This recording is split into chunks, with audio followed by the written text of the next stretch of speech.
تقویٰ کیا چیز ہے اور اس کا حاصل کرنا کیوں ضروری ہے، میں آپ کو بتاؤں۔ تقویٰ کا مطلب سب سے اہم چیز یہ ہے اللہ کا خوف، یہ بنیادی چیز ہے، یہ بنیادی چیز ہے، اور یہ اگر بنیاد ہے تو ہر عمل میں آپ کے تقویٰ حاصل ہو جائے گا۔ نماز کیوں پڑھتے ہو؟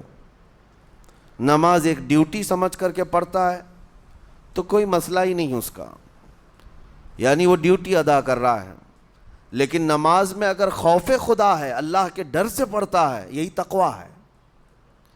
روزہ کیوں رکھ رہا ہے؟ سب محلے میں رکھ رہے تھے، ہم نے بھی رکھ لیا۔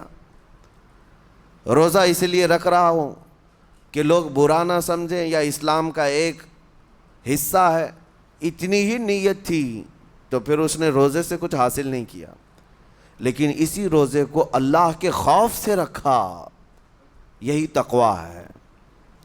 تو خوف خدا، اللہ کا خوف آ جانا ہر عمل میں، یہی تقویٰ ہے۔ اور اگر یہ چیز نہیں ہے تو انسان بہت بڑے بڑے گناہ بھی کر جاتا ہے، اسے ڈر نہیں لگتا۔ روزہ چھوڑ دیا، اسے کوئی خوف ہی نہیں ہے، بلکہ دھڑلے سے لوگوں کے سامنے کہتا بھی پھر رہا ہو کہ مجھے یہ سب چیزوں میں وشواس نہیں، یقین نہیں ہے۔ یہ باتیں اس زبان سے آتی ہیں جس کے ہاں اللہ کا خوف ہے ہی نہیں، اللہ کا ڈر نہیں۔ اسی لیے قرآن میں اللہ نے فرمایا لعلکم تتقون، تم پر روزے اللہ نے فرض کیے ہیں تاکہ تمہیں تقویٰ مل جائے، اللہ کا خوف۔ اور یہ کتنی اہم چیز ہے میں آپ کو بتاؤں، خوف خدا۔ خوف خدا کا مطلب کہ اللہ کا ڈر، اللہ کا خوف، یہ تمہاری پوری باڈی کو صحیح کرتا ہے، اندر سے بھی باہر سے بھی۔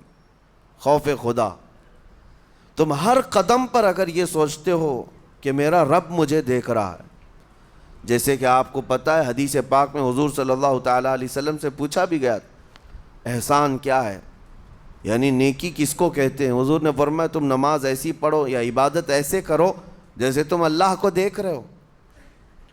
اور اگر یہ نہیں ہو سکتا تم سے تو اتنا احساس تو رہے کہ اللہ تمہیں دیکھ رہا ہے، تو ہر عمل میں تمہارے یہ سوچ آئے کہ مجھے میرا رب دیکھ رہا ہے، تمہارے قدم سنبھل جائیں گے۔ آج آپ مسجد میں بیٹھے ہیں، ادب سے بیٹھے ہیں، حالانکہ ایک آدھے گھنٹے کے بعد جسم کو پھیلنے کی حاجت ہونے لگتی ہے، تھوڑا پیر پھیلا لوں، پیٹھ کو ٹیک دے دوں، نہیں کرتے آپ، اس لیے کہ آپ کو احساس ہے کہ امام صاحب دیکھ رہے ہیں، مفتی صاحب دیکھ رہے ہیں، یا پھر مجمع میں لوگ دیکھ رہے ہیں۔ تو یہاں پر ہمارے دیکھنے کے احساس سے آپ کے پیر نہیں پھیلتے ہیں، آپ پھیل کے نہیں بیٹھتے۔ تو ہم میاں نہ سزا دینے والے نہ جزا دینے والے ہیں۔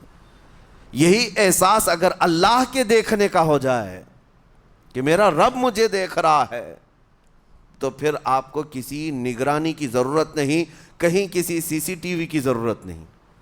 اللہ کا خوف اگر بندے کے دل میں آ جائے، وہ ہر لمحے، ہر گھڑی، ہر علاقے میں محفوظ رہتا ہے، اپنے آپ کو محفوظ رکھتا ہے۔